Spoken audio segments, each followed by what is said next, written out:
जैसा आपने सुना तो नहीं ना कुछ? नहीं नहीं नहीं अनिल जी, मैं बट ये आपने बहुत प्रैक्टिकल बात कही अच्छा बताइए, कि क्या क्या नहीं सुना ये बताइए। नहीं नहीं, मैंने एक अच्छी बात ये सुनी कि जय को पहले चांस देना चाहिए, और जय ने बहुत अच्छी चीज okay. Thank you Anil ji and thank you Jain साहब, तो उन्होंने और boost किया अच्छा, तब से तो सुन रहे हैं पहले जैन चांस देने का साहब। रीजन भी है, हमारी तो ठीक है, हमारा स्टॉक तो चल रहा है, धीरे धीरे चलते रहेगा। बिल्कुल और ठीक वैसे ही बात है। आज मैं स्लो मूविंग स्टॉक लाया हूं, तो अच्छा, वैसे मुझे कोई टेंशन नहीं थी। बताएं सर बताएं। Yes sir. संदूर manganese and iron ores limited, in fact सारे मेटल स्टॉक्स आज चल रहे हैं और माहौल बना हुआ है। कुछ चाइना फैक्टर, कुछ रेट कट फैक्टर्स, ये सारी चीजें कुछ ना कुछ चल रहा है। गोल्ड सिल्वर भी बढ़िया चल रहा है, तो मेटल्स काफी अंडर प्ले की है। और कुछ तो रीजन ये है कि जो एक रेट्रोस्पेक्टिव टैक्स लगने की जो बात थी माइनिंग कंपनीज के ऊपर पर्टिकुलरली, तो एक बड़ा एक तलवार लटकी हुई है। So that was the reason, इसलिए ये काफी नीचे आया था despite giving a very good result. तो अब ये अपने 200 डेमास के आसपास है और करेक्टेड स्टॉक है। ऊपर के लेवल से 650 650 के लेवल से आज 480-90 के लेवल्स पे है। तो I really like that thing, और इसलिए मुझे लगता है और कुछ ना कुछ अच्छा ही होगा। किस तरीके से देखते हैं, क्योंकि इतनी बड़ी चीज, इतना रेट्रोस्पेक्टिव टैक्स लगाना और आगे किस तरीके से होता है, तो आई फील कि इन कंपनियों के लिए कुछ ना कुछ सोचा जाएगा।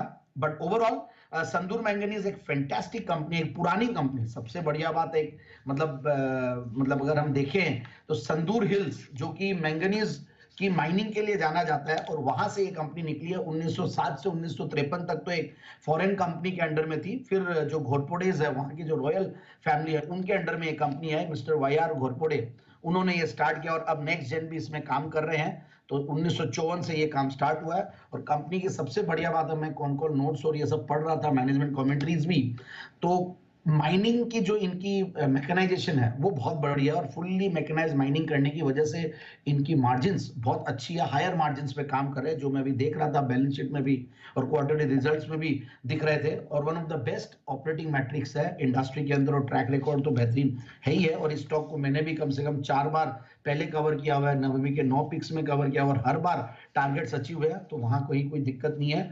और मैं रेटिंग्स देख रहा था, दे आर वेरी स्ट्रांग। और उससे भी बढ़िया बात है कि इन्होंने कुछ फॉरवर्ड इंटीग्रेशन भी किया हुआ है। इन्होंने एक स्टील कंपनी भी 3000 एंटरप्राइज वैल्यू पे टेक ओवर की हुई है। तो ओवरऑल एक अच्छा मैनेजमेंट, अच्छा मैट्रिक्स, अच्छे फंडामेंटल्स वाली कंपनी। और उससे भी बढ़िया बात है, मैं फंडामेंटल्स पे आता हूं, तो सबसे बढ़िया बात है 15-16% की कैगर रही है सेल्स और प्रॉफिट दोनों में ही। और उससे भी बढ़िया बात है क्वार्टरली रिजल्ट्स। डेट्स को इन्होंने हमेशा रिड्यूस करने की कोशिश की है, तो डेट्स भी नेग्लिजिबल डेट्स है, कोई इंटरेस्ट के ऊपर आउटफ्लो नहीं है। और 40 करोड़ के पैट के सामने जून 2023 में, मतलब पैट है 145 करोड़, लास्ट क्वार्टर में 162 करोड़, यानी कि 15% 16% मार्जिन से सीधा 32% मार्जिन जून 2024 में। मतलब मैं 2023 से कंपेयर कर रहा हूं सारे नंबर्स। टीटीएम बेसिस पे हाईएस्ट एवर प्रॉफिट्स पे कंपनी बैठी हुई है। और F I I D I बहुत ज्यादा होल्ड नहीं भी करते हैं, तो बट 2.5-3% के लगभग वो लोग होल्ड करते हैं, क्योंकि प्रोमोटर्स की स्ट्रॉन्ग शेयर होल्डिंग है, so that also makes the difference. और कुछ share holders public share holding में रिनाउंड आगे पीछे इन्वेस्टेड रहे हैं। तो आई फील कि स्टॉक को बिल्कुल इन लेवल्स पे लिया जाए, और आराम से जो टारगेट्स है वो करीब यहाँ से मेरे हिसाब से 636 का हाइज बनाया हुआ है, तो 650 का टारगेट, 625 और 650 के टारगेट के लिए स्टॉक को लिया जाए। 625 और 650 के टारगेट के लिए करें खरीदारी। ये राय संदूर मैग्नीज में आती हुई दिख रही है।